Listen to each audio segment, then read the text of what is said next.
Look at that, Michael. I think we might actually be on the air. Well, it's fascinating. And it's time for October baseball. And the government is taking a few days off to collect their thoughts and work on their lies to the American people. It's a very American couple of days.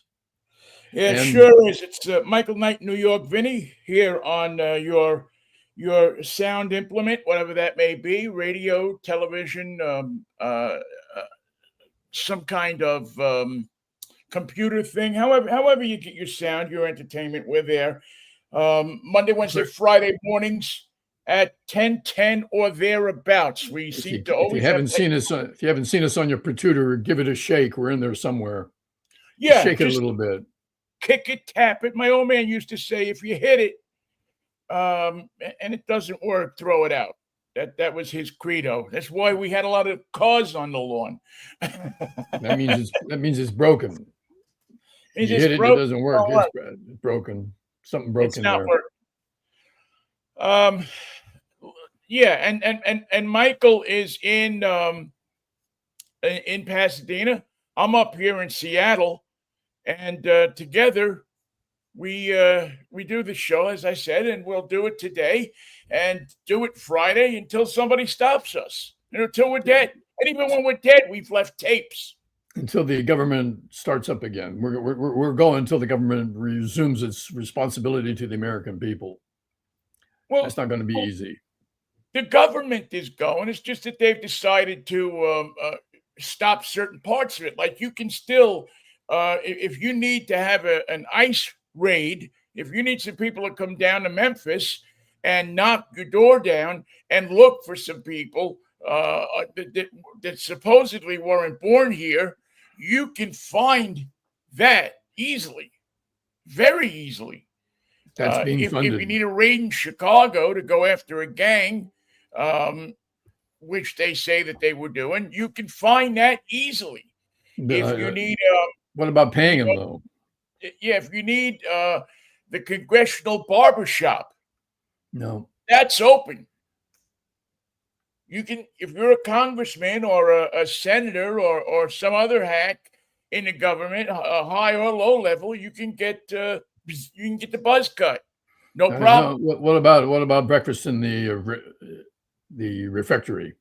Oh, I'm sure you can get all sorts of meals. I'm sure the cafeteria is open. The congressional dining room is open. That stuff's not going to close. That's going to be there. What do you think? You think senators are good tippers? No, I don't. I'll bet you they're horrible tippers. I wouldn't bet that they're good at all. So if your future depended on a couple bucks from Lindsey Graham over lunch, you're just pounding sand. Well, funny that you bring up Lindsey Graham and pounding sand, because I think that there's a place where you could probably get a big tip. I mean, Lindsey seems to be a sport, doesn't he? Misuse of the word sport, but it is, I guess, under the broad definition, he's a sport. He's a sport.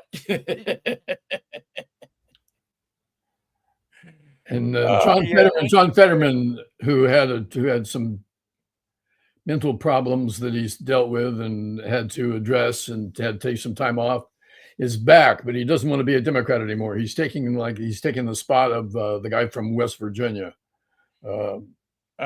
Yes, Joe Manchin.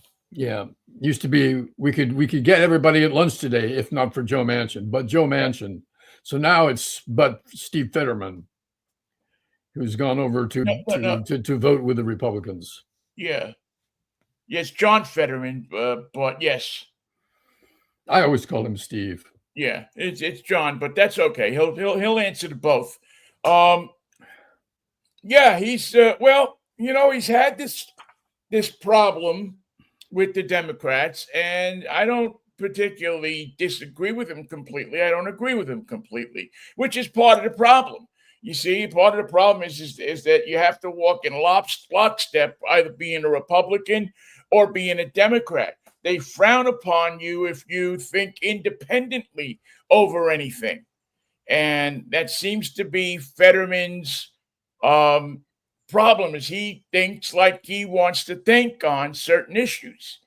And he's not going to bash Trump just for the sake of bashing Trump. He doesn't bash Trump. He's playing ball with him. Well, that's what I'm saying. He's not going to bash Trump, for the sake of bashing him. He'll play ball with him on what he thinks is going to be good for his state or himself, and he won't for the stuff that isn't. Well, we'll see how well Pennsylvania comes out of this deal. If Well, I Pennsylvania don't gets a think better shake than him. Yeah, I don't think that Pennsylvania is going to come out good at all. I don't know that John is that Senator Fetterman is clicking on all cylinders. The more I've seen him, the more I see him, and I see him talking, and I hear what he's saying. I just don't know if he's clicking on all cylinders or not. He may be. I mean, he was he was a pretty independent guy prior to him going into running for the Senate. He wasn't. He wasn't. If you want to call, with Vinnie, do we want to call this independence, or do we want to call this damn foolishness? Well, I don't know everything he said, Michael. I haven't heard. I haven't seen. I've only seen a little bit of it.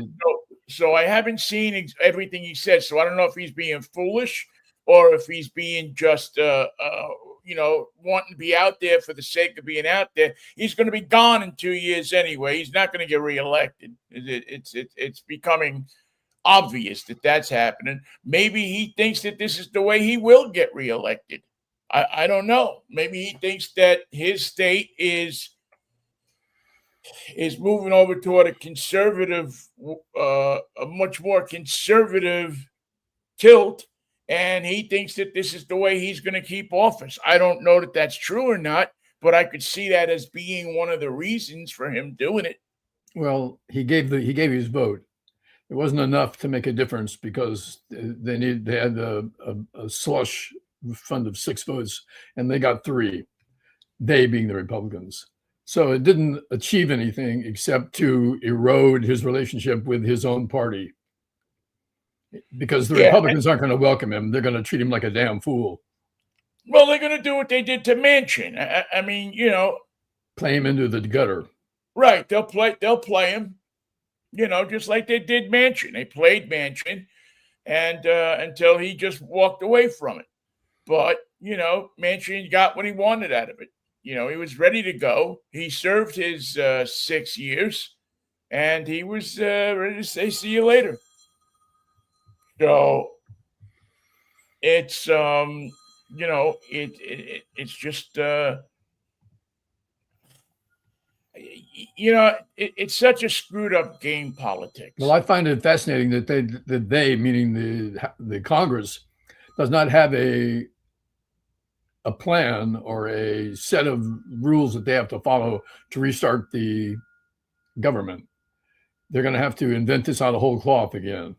They're going to have to come together. And because there is no way to just turn a key and start the government again when you get to a certain level of voting on it, if you have the votes, how do you start? Does it start automatically? No. It takes legislation, it takes an agreement, it takes coordination, and it takes both parties talking to each other to do it. And those conditions, Vinnie, don't seem to exist. Well, yeah, I couldn't disagree with you.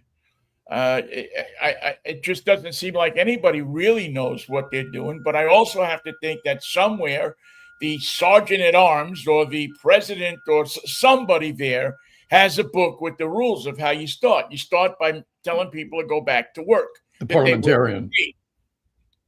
Right? I mean, that's probably the first thing you have to do is you have to say, if you go to work on Monday, your paycheck will be waiting for you 2 weeks hence or whatever it is that the agreed time is. That the vendors will get paid, for contracts and things that have been agreed to. I don't know how you repair the damage that's done to the government, and the word of of God or whoever it is that we trust when we say in God we trust. I don't know how you repair that. I don't know how anybody has any confidence in this government anymore. Well, there is no Congress. The Republicans have the votes, they have the control of it, and by simply sitting on that majority and doing nothing, they have erased the duties and the functioning of the Congress. We don't have a Congress. We have a Trump instilled set of individuals who represent MAGA, not the Republicans, not their state, not their constituents. And their job is to listen each and every day to the protestations of Trump and his people and follow suit with no questions asked and no delay in the voting or whatever he wants, or in this case, not voting. They'll leave town when they tell them to leave town. They'll get their hair cut in the barbershop underneath the Senate or not. That's why the barbers are still there. It's a place to hide, I'm sure. If they're told no, then they can't go in and get their haircut there. It's a place you can hide. Another place you can hide. We have courts, we have the legislature, we have the executive. The legislative body does not function. Democrats don't have any votes, so there's nothing they can do. Republicans have all the votes, and there's nothing that they will do. So that it's a push. You think it would be like Detroit playing Cleveland, but Detroit had 14 strikeouts, which is something I'm sure that Cleveland did not expect. Well, you have a party that's making a case for in a year and a month when there's the midterm elections, making a case for getting thrown out of office, getting having an overwhelming Democratic wave take office. Now, whether that will help or not, or whether it'll be too late to help, there seems to be a rush among Republicans and among Trumpers to get things done because they probably can feel that they have 13 months or 14 months to get things done. With just the tariffs and the big, beautiful, exhausting, ugly bill, just those two things alone, not to mention Trump's regular monologues about windmills and escalators and what he's talking about these days. You saw the speech that he gave to the generals. What he said was so out of focus and unrelated to the reason that they were in that room. Was fascinating, and they just had to sit there and take it. But they came away knowing that the commander-in-chief is a psycho. He's got some serious problems. In fact, I advise what everyone do what I've been doing lately. That is, when Trump speaks, just look at his eyes. They're unfocused. They're not present. They're different than they used to be. He's not the same. It's not the same face that got elected. It's not the same presence or his relationship with reality has been altered in the last month, and his eyes especially reflect the fact that he's not really there. Yeah, I don't know how listen, this has got to be a dilemma. If you are a general, this has got to be a dilemma for you, because what do? You almost have to feel like at some point this guy is going to give you a bizarre command. And you're going to have to choose, do I obey it or do I not obey it? Well, a general doesn't have that choice. A general makes that choice when he's went to West Point. He's going to obey that order. But there was a general on NBC last night, and his warning we've seen it skirted a couple of times. The guy said, "Don't expect the generals to fix this." You there, Ben? Looks like you froze. Well, I don't know if you can see me or not. Don't expect the generals to fix this. They are not empowered to do so. The Congress is, the courts are. Oh, there you are. So if Congress and the courts can't be organized to the level to halt bad orders, to check a president that's out of control, do not expect the generals to take that step. They will not. That is not who they are. That's not what they do. That's not what their job is. That's your job, Congress. You've got a president that's off the treadle. you can get use the 25th Amendment and bring a new president to bear. Get the vice president to take over the powers of the office. You have to suspend the powers of the president, but Congress has to do it. Well, that's not going to happen, or It's not going to happen at least not until 13 months from now, when there's a midterm election, and hopefully the balance of power changes so that you have a majority of Senate and Congress, the whole Congress as a whole, of Democrats. Yeah, you need them both. Yeah, you have to have a vote, obviously. So you're going to have to get that. So you're really stuck with your hand on your ass for the next 13, 14, 15, 16 months. Unless something's more emergency laden happens in the preceding time. Right. Which we obviously pray doesn't happen. We don't want to see people get hurt, but not to mention the chaotic state that it would put this country in, where you might not want to go out of the house for a year. So I don't know. I really, we've dug ourselves a hole, and by we, I mean the country as a whole has dug itself a hole. The Republicans by acting as they do, and the Democrats by, in many quarters, either not showing up or coming up with some reason not to vote for Kamala Harris, or for whatever it was. Whatever the reason was, there's several different Democrats who had several different reasons, just like they did back 8 years ago, or now 12 years ago, when they didn't vote for Hillary. They didn't vote for Hillary. Had this wrong with her, had that wrong for her. She got assisted by James Comey. Yes, the same James Comey who's now indicted by his buddy, who he helped put into office, who he virtually assured would get elected, or gave him the best shot he could to get elected, by coming up with a scenario for Hillary where she was guilty but not guilty.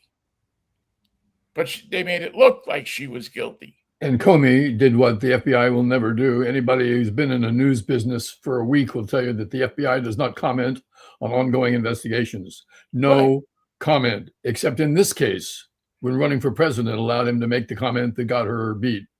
But he made sure that he commented. He made sure that enough of it got out to the people that they needed to get it to cast doubt on Hillary's election. I mean, we can go back that far and say, if that wouldn't have happened, we'd be a much different country today. Or at the very least, we'd be a country that people could trust. A country that you could trust the word of the person who was making an assurance of what they were saying. They could, the word was our bond. Not anymore. Well, I wonder if we can take Trump at his word. He wants to use this shutdown as an excuse to do mass firings across the federal workforce. And he's being told now by his supporters and his followers, his jackboot thugs in the Senate and the House, that if he does the widespread firing, the mass firings, it's going to hurt him. There's no way they can come out of it without being seriously wounded. And that's especially going to show itself quickly right now in the Virginia governor race, because so many government workers live in the state of Virginia, right, as it borders on Washington. Over 300,000 of them. Now, 300,000 in the governor's race, if those votes are in play, you got a problem if you're running against that. And the Republicans are going to have a problem today that will only get worse if they do the mass firings, or just threaten the mass firings. Here's our plan. We're going to fire you when you're out of work. You didn't go to work. Is that my fault? Yes, that's your fault. No, that's your fault. You didn't sign on to the. You elected me. Of course, it's your fault. It's your fault. It's your fault, and so I have to let you go, because It's the prudent thing to do. And who's to know if we're ever going to hire you back anyway? Who's to say we're ever going to start the government up again? I've been dying to shut it down. Now that we shut it down, why should I start it again? I like it when it's shut down. It's better for me. Well, yes, less traffic. Less. You don't have to deal with the traffic, Michael. You can get across that 35th Street bridge there. One shot right over to Arlington.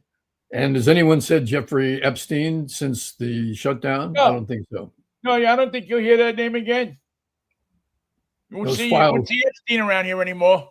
Those files are on the Attorney General's desk, and she can look them over anytime she wants. She's got them on her desk, right where they belong.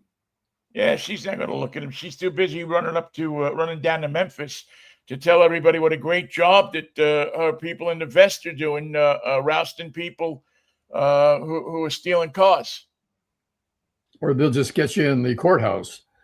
If you're a member of the news media covering the arrests and prosecution of undocumented people by ICE, don't take pictures of them. Don't take pictures of the situation. Don't mention the judge. Don't look for the who, what, where, when, and how, because the ICE secret police will attack you right in the elevator.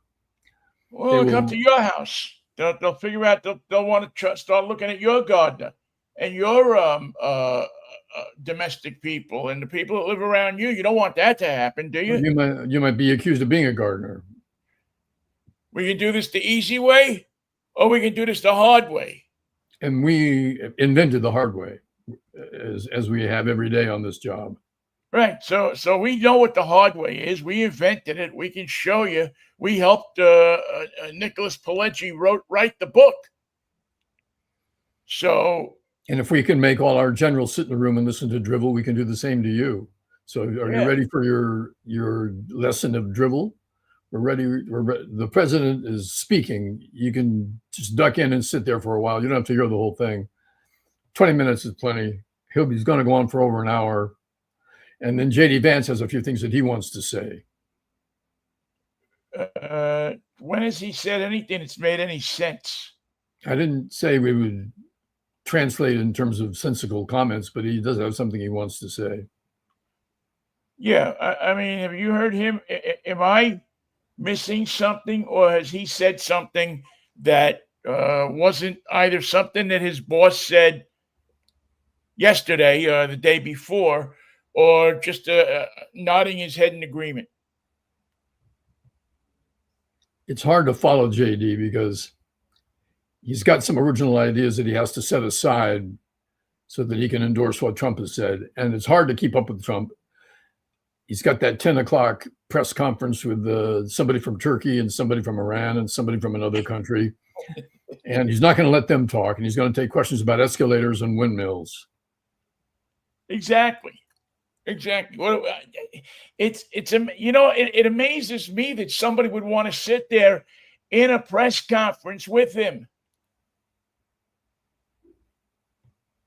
Well, when you visit the White House, that's part of the gig. You get to sit there. You don't have to say anything. No one's going to ask you any questions. There's not going to be any pictures taken of you. Just recover, rest, and get 30 minutes of recovery. And understand that all you have to do is nod and say a few words about the greatest president ever and the greatest economy ever and the greatest international relations ever. And that should just about cover it. Yeah, just tell him, just say that he's the best. He's the best. I've never seen anything like this. George Washington came back from the dead and said that Donald Trump is doing a better job than he did. And he had been dead some time. George came back from not just recently dead, but from a long time dead. Roosevelt, both of them came back in unison and said what a great job that Donald Trump is doing. In harmony. In harmony, in unison. Teddy on the horse, and Franklin in the Chrysler convertible, the specially fitted Chrysler convertible. And he sits back in with the cigarette and the hat. It was a pretty cool car. Not a bad car. Very cool car. Very cool car. Was Al Capone's car, you know. That car was confiscated from Al Capone. I did not know that. Yes, they when they had to take him to the inauguration, they needed a big car to get him into with the wheelchair and everything. So they said, "Well, what are we going to do?" And they said, "Oh, I got one of the federal." And this is when the government used to think. Said, "Oh, I got an idea. We got this car that we confiscated from Al Capone sitting down in the Treasury garage. It's a nice car. Nice car." So they went down, they did a little body work, they did a little babing, did a little baba, and they brought the car out and took him to his inauguration. And that car had been That's what around. our government thought. That's when we had people in government that could think about things and do things and weren't afraid to do things. But we don't have that anymore. Now you'd have to get a B-6918 requisition form, and you'd have to get clearance from Capone's lawyers, and you'd have to get a licensing deal done, and you'd have to get this and that. In that time, Trump could have walked to the White House, or Roosevelt could have walked to the White House. Used to have a meeting between the two dons or two leaders of a faction of a certain effort to operate outside the bounds of legality. You would bring along somebody. If somebody wanted to meet with you, they'd bring me along, and I would be your insurance. I would sit in the restaurant with Biff Jiggerman under the guise of waiting for your meeting to be finished, when really I was the insurance that said that nothing would happen to you, nothing would happen to the other party. And Pete Hegseth would be that person. And Donald Trump would sell him out. Pete Hegseth would never get out of that lunch. Good luck with that. I mean, Hegseth is, it's just a piece of work. Not a complete piece, though. It's just like pieces of work that don't fit together. A piece of work, man. That's just a guy that, you're looking. I mean, other countries must be just looking and going, what the fuck? These guys can't even do a dictatorship right. And you bring every general and admiral that you have in the entire Army, Marines, Air Force, Coast Guard, everybody. You bring them all into one room, and you got nothing to say to them. You call them under the guise that something important is going to be discussed, and it's nothing. It's just absolutely piffle. It's non-content. It's preposterous. And you saw it's the show. It's what these guys do. They, if it's not a social media tweet, they can't do it. If it lasts more than 30 seconds, they can't do it. They can't engage people. They can't talk to people. They're not orators.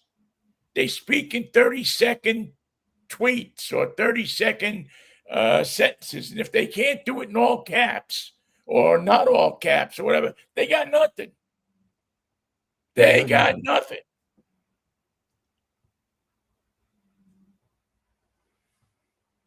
Except the majority. Except the majority. And a bunch of people that are scared. And money. They got money. They got people in this country who believe in them, so they give them money. And with that money, they control the means of election, the means of financing, the means of what they need to control to get them and keep them in office. That's what they have. I don't know who or how this was done, but when Hakeem Jeffries and Senator from New York, Schumer, thank you, Chuck Schumer, went to the White House to discuss with Trump and his team the means to avoid the shutdown. Trump had 2028 election hats in the White House so they could see them. Saying, not only am I going to shut you down and shut you out, but I'm not going to need you anymore. I'm going to be president in 2028 as well. And if you think I'm crazy now, wait till you see me in 2028 when I'm 82 years old, 83 years old, and further down the road that I'm already on than I am today. Wait till you see me then. Wait till you get a load of me under those conditions. That's something to think about, man. That Trump 2028 is making more appearances now than at any time before. Well, it's an intimidation thing. It intimidates people. It intimidates them for them to walk in. There they are in the room, and he's handing out the hats. And uh, I mean, could he possibly do it? It wouldn't shock me. It wouldn't shock me if he tried. I Well, don't. I don't know that he'd get away with it, but it why, wouldn't shock me if he tried. just refuse to give it up? Just stay the president Yeah. under military enforcement conditions. Well, yeah, and then it's goodbye United States, and then it's no more United States. It's every man for himself. And then I want to hear the generals say, "We're not going to fix this. You guys got to fix it some other way. Don't count on us to fix it. Count on us to help you fuck it But up." you won't Yeah, have that. You'll we have can do that. very many of the majority of the generals saying, "Well, what do I do?" Back to my point before. What do I do? Do I follow this order, or do I do? Where did I swear my allegiance? In To the World War II, Constitution. the generals that Hitler brought in swore their allegiance not to the German Constitution, but to Hitler. And to the party. To Hitler. That was who they swore their allegiance to. That they will, as a matter of fact, the greeting, the salute, Heil Hitler, means health to Hitler. Strong Hitler. Strong Hitler. Strength to Hitler. Not to the German state, not to the Constitution, not to the people. Now, the reason that the Wehrmacht, the German army, was never Hitler's favorite is because they had sworn their allegiance to the German people and to the German Constitution. Right. Now, there was a problem there because Hitler needed someone to work for him in the party, the Nazi party. And that's how they invented first the stormtroopers, the SA, and then replaced them with the SS. And I don't have to tell you what they did. The SS. The SS worked strictly for Hitler and the Nazi party. They were not responsible to the German people. Yeah, and you're freezing up every couple of seconds there, but and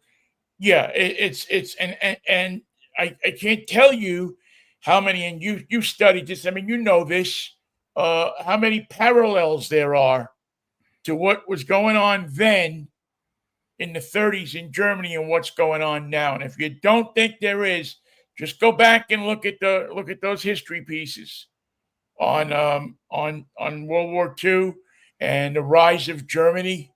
We're in the same place. It's eerily similar to what you're seeing, even to the point of the integration of the industrialists. Oh yeah, they got to be part of the action. Government, Porsche and Skoda, and even Americans, because Americans were supplying the Nazis. Sure they were. They thought they could make a profit. Knudsen from General Motors was supplying the Nazis with tanks and weapons, and so don't think that that all of a sudden it'll never happen because we won't let it happen. No, for cash, we'll let it happen. Who do you think Zuckerberg is loyal to? Cash. Today he's loyal to It's lucky Trump. to cash. Tomorrow he'll be loyal to anybody. And not Johnny. Not Johnny. Not June Carter. Not June Carter crash. Not at all. So I introduced Johnny Cash at the Sonoma County Fair when I worked at KSAN when it was country. And I went to the fair, and Johnny, before the show, dressed in black and pacing in his trailer, didn't come out. He stayed in his trailer. But the band and the crew and June were all out on a big picnic table. She said, "Mike, come on, sit down, get yourself a plate." This Bob, this Jim, Carter, introduced me around the table. She was the chef for the thing. Treated me like I was top DJ in town. One of the family. And it was wonderful. it was even better than not meeting Johnny. I got him to sign I brought a record and he did sign it. But the fact is, he wanted to isolate before the show, which I completely understood. Yeah. But the fact that everybody else was having a picnic was the other end of the spectrum of who these people really were. And it was fascinating to watch and sit there and overhear the conversations and just see what wonderful, welcoming people that they were. Fascinating. Really Always feel remarkable. bad for people that have to take themselves out of it. Have to isolate. I mean, I understand it too, like you. I mean, I understand it. You have to say, especially if you've done it so many times, to make yourself look fresh. Maybe I don't know. Maybe you got to get high. Maybe whatever you got to do. But it just that it always seems to me to be like a good old bunch of people backstage having a good time, except for the guy who's who's performing. No pressure on me. All I do is play drums. Pretty damn easy. I know the songs. Yeah, just go up there and bump it, bump it, bump it, bump it. Now, ladies and gentlemen, boom. By the way, Hello, the I'm Johnny Cleveland Cash. Indians have taken a lead over the Detroit Tigers in the second game of the wild card series. Looks like it's a 1-0 lead, Cleveland over Detroit. At the Well, that top would of be the fourth. welcome news for Cleveland fans because that pitcher for Detroit yesterday was lights out. Scooble, yeah. 14 Ks. Yeah, Scooble was something else. I'm not sure who I want to see, to be honest with you.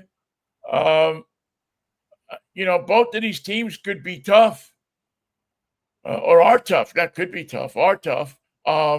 Detroit, it all changes in that. When you get down to a short series, it all change. You can't go, well, I got this pitcher and that pitcher and this pitcher, because all hands are on deck. Yeah. You're going to see Scooble in game one of whatever series you're going to play, and then you're going to see their second best pitcher in game two, unless he gets hurt. You might see Scuba in 4 in relief. Yeah, I mean, you would see him start. I would imagine that you would see him start 2 games if they needed to. He'd start 1-4.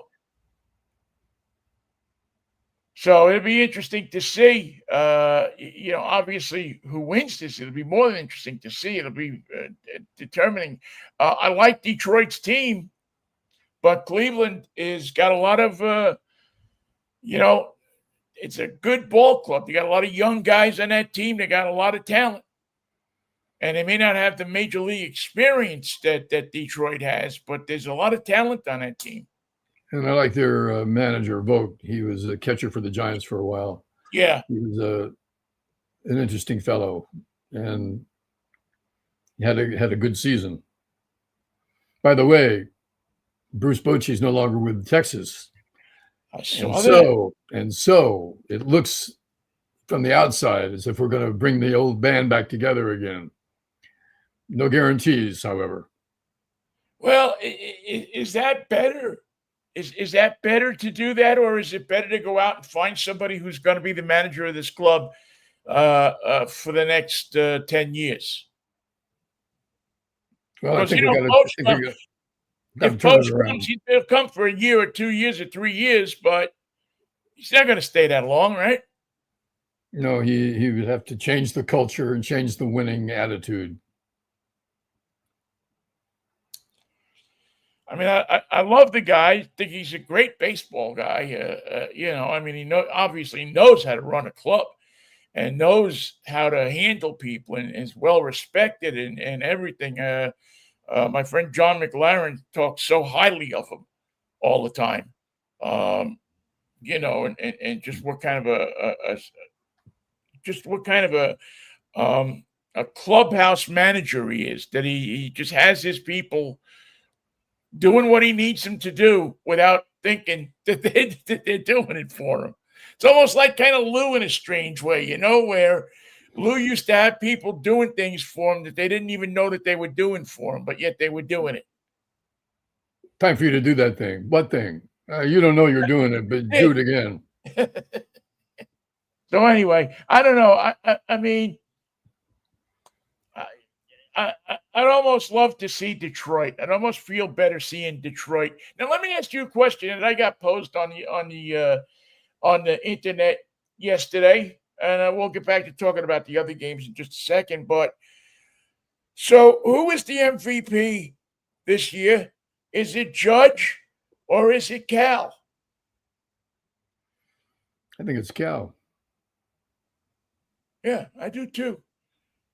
But somebody sent me a thing on Facebook and asked me what I thought of And who the MVP well, ought to be, and I said clearly it would be Cal.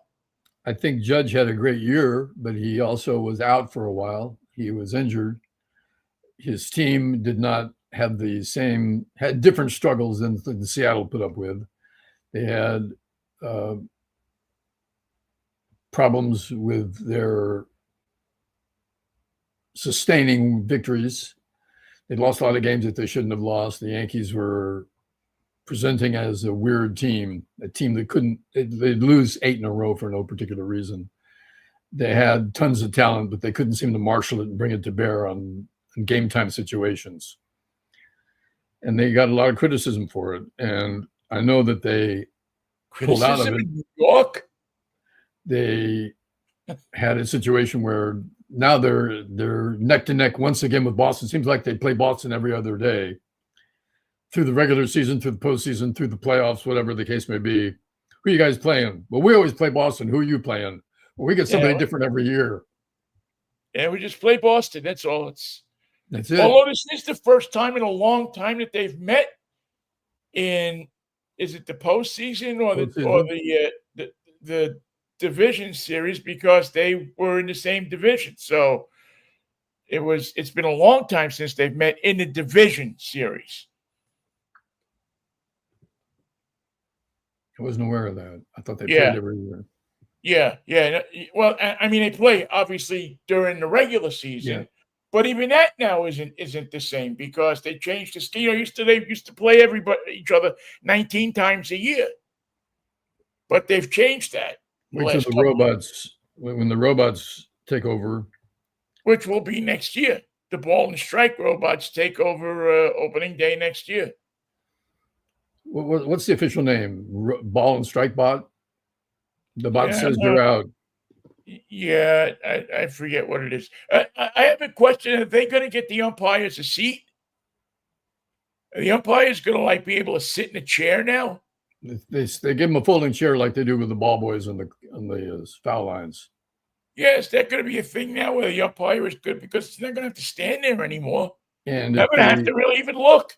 If the got a pop-up fly, you have to grab your stool and get out of the way. Right.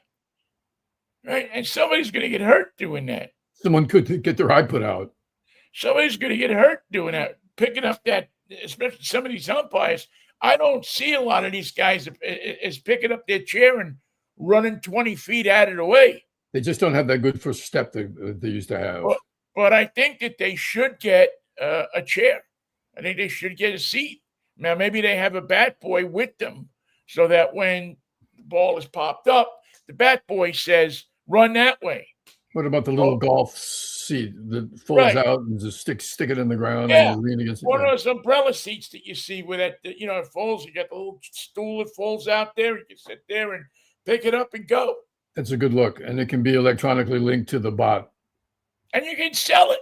You can sell copies of them. I mean, think of all the people who come to the ballpark waiting online to get into the ballpark and they're holding their seat. Sell them on Fanatics, sell them on MLB, get yourself an umpire chair. And we're not rich. Imagine that. How the hell can we not be rich, Michael? Coming up with all these ideas like this. We should have gotten rich off the prayer cloth, but our marketing was weak. That's not over yet. That's an idea whose time is coming. It's just not the right second for it right now. But remember, it's not about the prayer; it's more about the cloth. It's the cloth.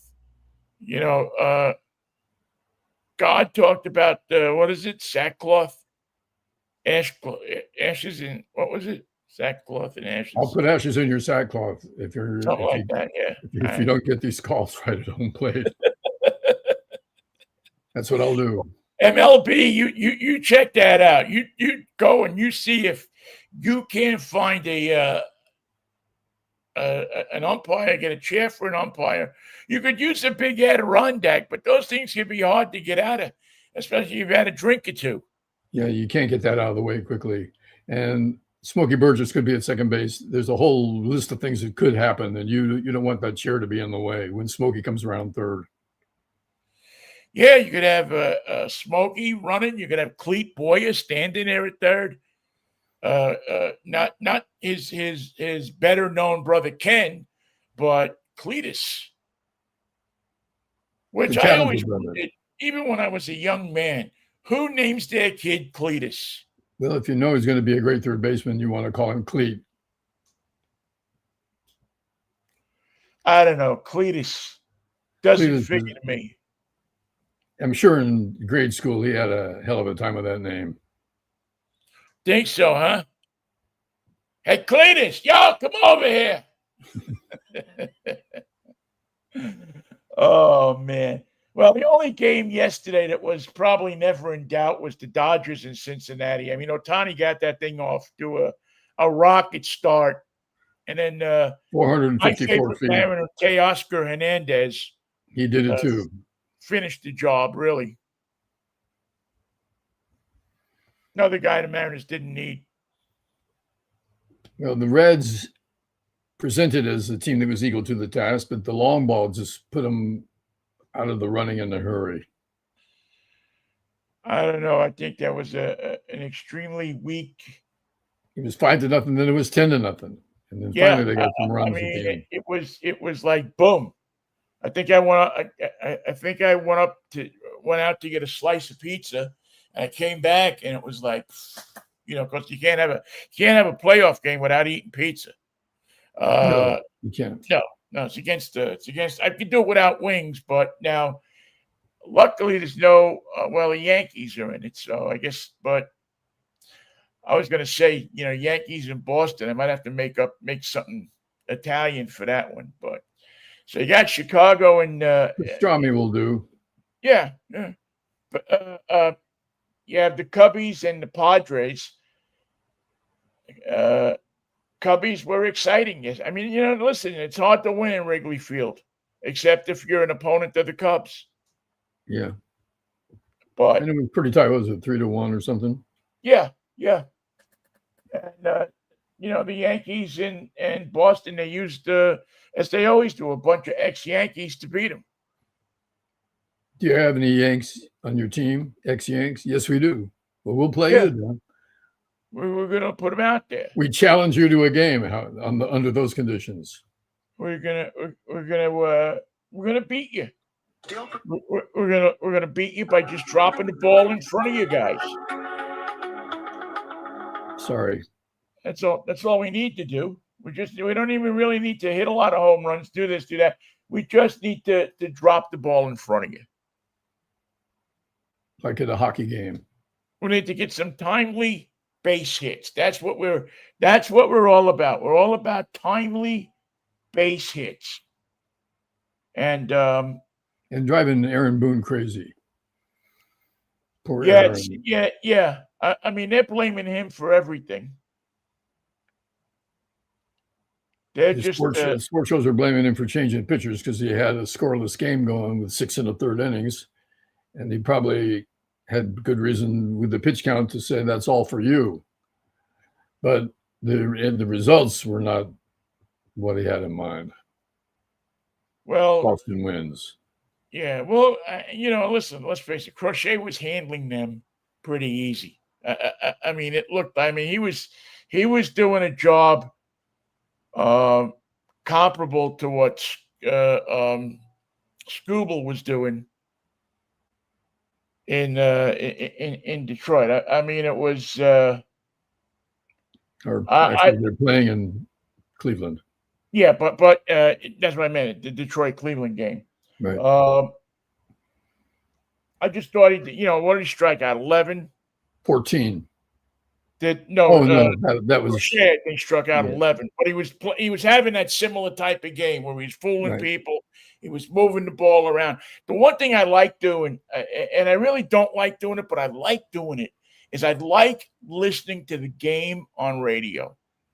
I love listening to, especially when they have somebody who was an ex-pitcher or an ex-catcher as the color analyst, because they're telling you how they're moving the ball around.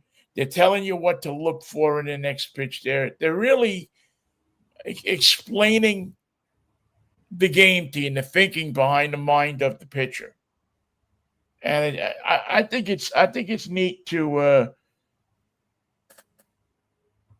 neat to hear. Now, yeah, they got lucky. They got a ball hit to the Red Sox hit a ball to, why am I blanking on his name? To Judge.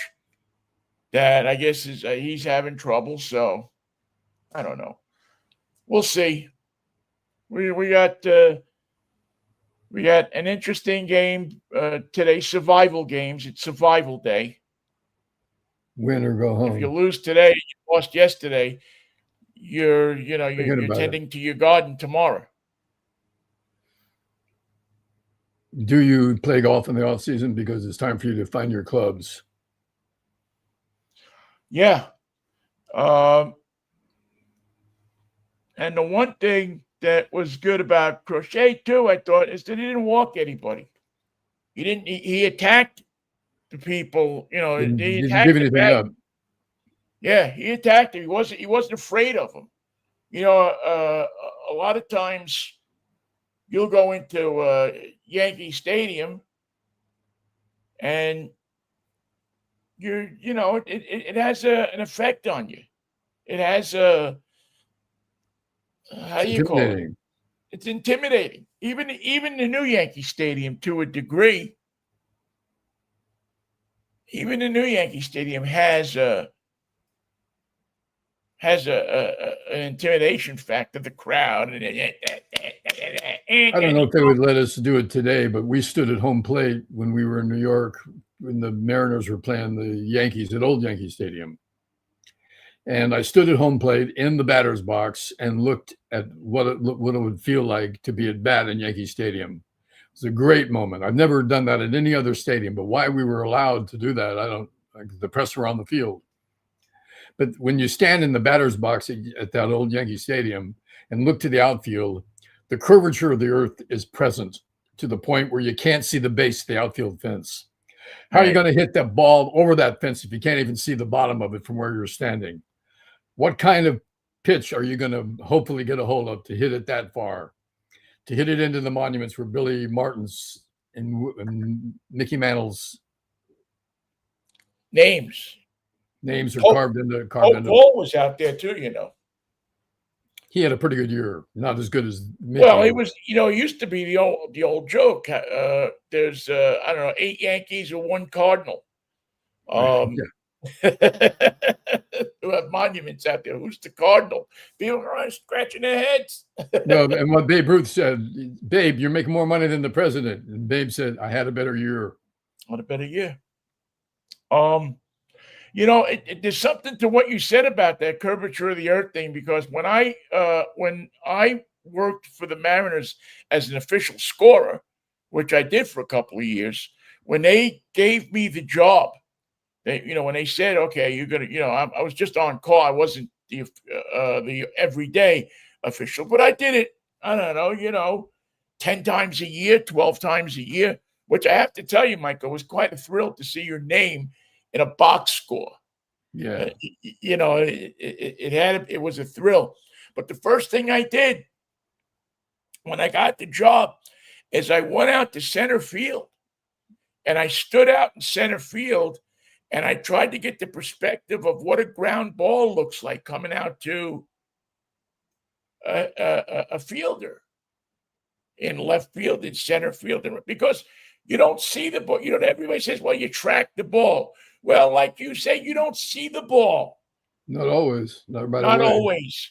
From that first hit off the bat. And then when you're out in the field there and you're running and there's a crowd going and everything like that, Distraction. it's intimidating. And then to do it in Yankee Stadium on top of it. The guy that solved that problem for himself was Willie Mays, who never took his eye off the ball. What is Willie Mays looking at? He's looking at the ball going around the infield. The guy just grounded out to short, throw to first. The ball goes around the infield. Willie Mays is watching the ball go from short to first to around the infield. He's looking. He never takes his eye off the ball. It goes back to the pitcher. He looks at the pitcher as he prepares for the next pitch, and he knows if it's going to be a fastball or a curve before the catcher does. He can see the whole thing. He follows the ball to the batter. So the Willie Mays never, ever was surprised about where that ball was. Now, if you look out to see Kiki Hernandez or some other idiot playing with his shoes or doing an interview on Fox or otherwise distracted between pitches, there's an idiot for you, because that ball will find you. If the baseball knows you're not watching, it will find you in the next pitch. It'll find you in the next hit. It'll find you on the next pop-up. And Willie Mays was never caught off guard because he knew where that ball was. He knew that the shortstop did not give it to the pitcher, and they're going to try a pickoff play at second base. Okay. He knew it better than the guy holding the ball where that ball was. And never, ever. And that's how you stay in the game. He was the smartest player that ever played the game. But what a simple solution to how do I stay in this game and all the games of the year? Never take your eye off the ball. And that's what they tell you, right? Keep your eye on the ball. Yeah. He took it to the end of the world, took it to the ends of the earth. He never took his eye off. He knew where that ball was. And many people will tell you he was the best that ever played the game. Many people will tell you that. So, you'll get an argument among people with Roberto Clemente. You'll get an argument with some people will go Barry Bonds, but I don't know. Willie was special, man. He had a baseball IQ that was far above. Some people will tell you Jackie Robinson might have been the best. I don't know that I agree with that. I think that he was good, and he had a sense of the game that was far beyond most people playing a game. I don't know that he got to whatever his potential could have been because of all he had to go through. Right. Imagine going through what he was going through and having to go out there and perform every day. How the hell could you be the best at whatever you're doing? It would be tough. Impossible. Yeah, it'd be impossible to, especially when you're getting it from guys in your own team. It's bad enough you're getting it from, the Bobby Bragans of the world. Yeah. But when you're getting it from guys on your own team, and this guy doesn't want to play with you, and that guy doesn't want to play with you, I don't know. I probably would have walked away, but that had to be some fortitude, man. That had to be some just to think about that, what that had to be. The pressures on him were different from any other player who's ever played the game. Yeah. Ever has or ever will. If you're the second black man to play baseball in America, or the third one, the pressures are on you, and they're unrelenting, but they're not what Jackie went through. Yeah. No, nobody will ever have to go through that. It's amazing to me too that his wife is still alive. She's lived a long life. She's in her 90s. She's 101. Wow. I think she just turned 101, if I'm not mistaken. Jane Goodall just died, the woman who knew all about the chimpanzees. I interviewed her twice. Did you? What was the most interesting thing about her? She was willing to do the call of the upland gorilla for me. She went did the whole call. Did she know the different gorillas and their different voices or different calls? She named them. Wow. And worked with them before anyone went into the bush to do such a thing, let alone a woman. She was connected to it. She was absolutely part human, but part gorilla, in the sense that she watched them, studied them, emulated them. They accepted her. They trusted her. It was a fascinating thing. And she was as real and as approachable in an interview situation as she would have been as anyone that you would imagine. No airs whatsoever. Her commitment was to the animals of the planet And the fact that she was a human was secondary to the fact that she could talk to other species. Wow, that had to be intense, man. That had to be that had to be. She was wonderful and funny. Yeah, I bet you that had to be a great interview, man. That had to be like something that Yep. and it wasn't Jerry. What do you call it? Paul Winchell, huh? It was not. It was or Jerry Colonna. Neither of them were there that day. Jane Goodall's gotcha. Nobody knows. Nobody knows what we're talking about, Jerry Colonna or Paul Winchell, but we know. So look it up on the internet, kids. Jane Goodall knew them. Yes, I'll bet you she did. All right, man. I'll see you Friday, Vin, for Freaky Friday. Yeah. It'll be a Fractious Friday, and the government will probably still be shut down. Yes, the government will still be shut down. There'll still be no money, but hey, what are you going to do? Now, that's the question that no one's asked yet today that we still have no answer for. America, what are you going to do? Well, the question becomes, I think, do you have to still stop for the traffic lights? Do you still have to obey the laws? I mean, if the government shut down, that means there's no laws, right? No one to enforce them. Well, they didn't shut the government. They didn't shut the local governments down. And it seems like they found enough money to keep ICE going. What they did was they pre-billed all their activity. Yeah. Give us your invoices now for Memphis and for Chicago. We'll pay you upfront. Yeah, give us your stuff now. We want to make sure you get paid so you can go out there and continue your fine work. All right, Michael. See you on Friday if the Lord's willing. The creek don't rise, pal. Okay, Vin. Have a good one. All right. Peace, love, and Manischewitz. Thank you all for listening as well and watching. We'll see you on Friday morning at 10:10 or thereabouts. It's Mikey and Vinnie here on the thing. The thing. Tutor. Where the Patuta shut down our ability to give you guys Manischewitz. We had some all set aside, and we had to give it back to the government because they didn't pay for it. They didn't have a tax stamp for it. We don't want to get caught with Manischewitz with no tax stamp. No way. See you then.